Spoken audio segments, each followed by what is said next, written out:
እሺ በመላው ዓለም የምትገኙ ወደ ኢትዮጵያውያንና ኤርትራውያን ቤተሰቦች እንግዲህ ዛሬ ፍቅረኞች ቀን ነው። አንድ ሁለት ቪዲዮ ሰርቻለሁ ለአዲ። በጣም ነው የምወድሽ አዲ። በዚህ አጋጣሚ ባለቤቴን በጣም ነው የምወዳት፣ በጣም ነው የማከብራት፣ በጣም ነው የማፈቅራት። አጠገቤ ነው ያለችው፣ እወዳታለሁ። ለሁላችሁም ለፍቅረኞች ይሄ የፍቅረኞች ቀን ነው። ፍቅራችሁን አመት ሙሉ ብትገላለጹም ልክ እንደ አባቶች ቀን እንደ እናቶች ቀን የፍቅረኞች ቀን መኖሩ እኔ ምንም ችግር የለውም ላለሁ። ግን እንኳን አደረሳችሁ፣ ሃፒ ቫለንታይንስ ዴይ። እንኳን ለፍቅረኞች ቀን በሰላም አደረሳችሁ ላለሁ። እኔም ለሚስቴ እዚሁ በስራ ቦታ በጊዜው ስቱዲዮ እንደዚህ ሸበረቅ ሞቅ አድርጌ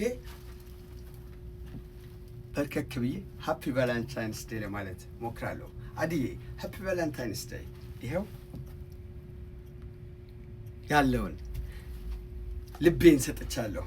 በዚህ አጋጣሚ አንድ ሁለት ግጥሞች አንብቤ ነበር ቅድም። አሁን አንድ ሁለት ልጨምር ብዬ ትንሽ ሞንጨር አድርጌያለሁ።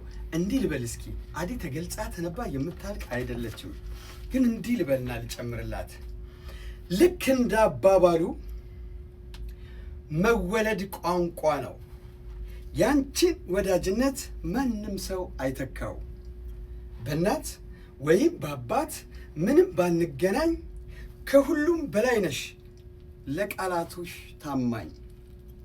ከሁሉም በላይ ነሽ ለቃሎችሽ ታማኝ። ሳላውቅሽ ሳታውቂኝ ሳንግባባ እኔና አንቺ መሃል ከባባድ ችግሮች ብዙ አሳልፈናል። ሃፒ ቫለንታይንስ ዴይ።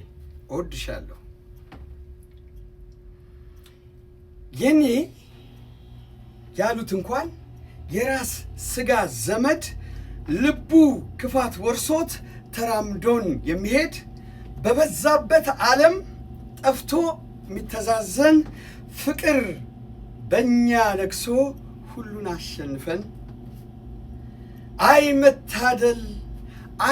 መታደል ነው አንቺን አይነት ወዳጅ በዚህ ጊዜ ማግኘት ፍቅሩ የማያረጅ። አይ መታደል ነው አንቺን አይነት ወዳጅ በዚህ ጊዜ ማግኘት ፍቅሩ የማያረጅ።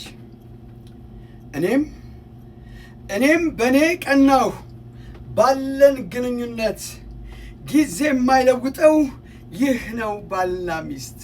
እወድሻለሁ። እኔም በእኔ ቀናሁ ባለን ግንኙነት ጊዜ የማይለውጠው ይህ ነው ባልና ሚስት። እግዚአብሔር ፍቅራችንን ይጠብቅልን። ባልና ሚስታችን